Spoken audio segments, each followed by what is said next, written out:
क्या बंगाल में लोकतंत्र खत्म हो गया है? क्या ममता बनर्जी को अब अपनी सत्ता खिसकने का डर सता रहा है? दोस्तों, कल भारतीय न्यायपालिका के इतिहास में एक ऐसी घटना हुई जिसने सबको हिलाकर रख दिया। पश्चिमी बंगाल की मुख्यमंत्री ममता बनर्जी सुप्रीम कोर्ट के चीफ जस्टिस सूर्यकांत के सामने मंच पर खड़ी होकर लगभग गिड़गिड़ाने लगी। उन्होंने कहा, मिलॉर्ड, हमें बचा लीजिए, संविधान को आपदा से बचाइए। लेकिन हैरान करने वाली बात यह है कि उसी दिन उसी चीफ जस्टिस ने यूपी के सीएम योगी आदित्यनाथ के मॉडल को पूरे देश के लिए बेंचमार्क बता दिया। आज हम इस वीडियो में इन दोनों घटनाओं की कड़ियां जोड़ेंगे और जानेंगे कि आखिर ममता बनर्जी इतनी बेचैन क्यों हैं। कोलकाता में आयोजित एक कार्यक्रम में ममता बनर्जी ने प्रोटोकॉल की सारी हदें पार कर दी। उन्होंने मंच से चीफ जस्टिस से 3 मुख्य मांगे की। पहला, संविधान और लोकतंत्र की रक्षा। उन्होंने कहा कि देश में लोकतंत्र डिजास्टर की ओर बढ़ रहा है। दूसरा, एजेंसियों का डर। उन्होंने सीधा आरोप लगाया कि केंद्रीय एजेंसियां जानबूझकर उनके लोगों को निशाना बना रही हैं। तीसरा, मीडिया ट्रायल। ममता ने कहा कि अदालती फैसलों से पहले मीडिया ही लोगों को मुजरिम बना देता है।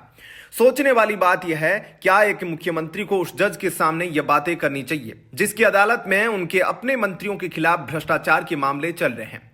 अब सिक्का पलटते हैं। उसी दिन चीफ जस्टिस सूर्यकांत यूपी के चंदौली में थे।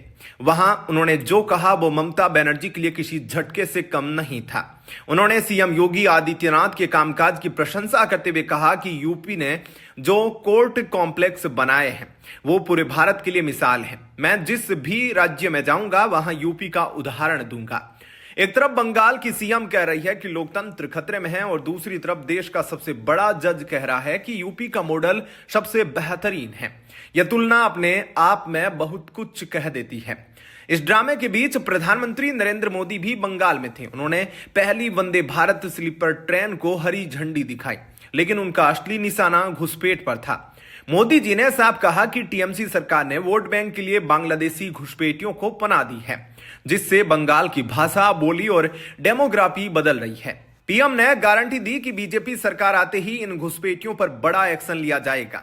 ममता जी मंच पर लोकतंत्र की बात करती है, लेकिन मुर्शिदाबाद के बेलडांगा में क्या हुआ? एक महिला पत्रकार जो अपना काम कर रही थी, उसे पुलिस की मौजूदगी में भीड़ ने बेरहमी से पीटा। ममता जी ने इसे अल्पसंख्यकों का जायज गुस्सा करार दिया। सवाल यह है कि क्या पत्रकारों को पीटना और हिंसक भीड़ का समर्थन करना ही ममता जी का लोकतंत्र है? शायद ममता बनर्जी को भी समझ आ गया है कि अब सिर्फ एक समुदाय के भरोसे जीत मुमकिन नहीं है। इसलिए वो अब हर हर महादेव के नारे लगा रही है और महाकाल मंदिर का शिलान्यास कर रही है। लेकिन क्या बंगाल की जनता और न्यायपालिका उनके इन बयानों से प्रभावित होगी या फिर कानून अपना काम करेगा? दोस्तों, आपको क्या लगता है? क्या ममता बनर्जी ने चीफ जस्टिस के सामने जो बातें कही वो सही थी?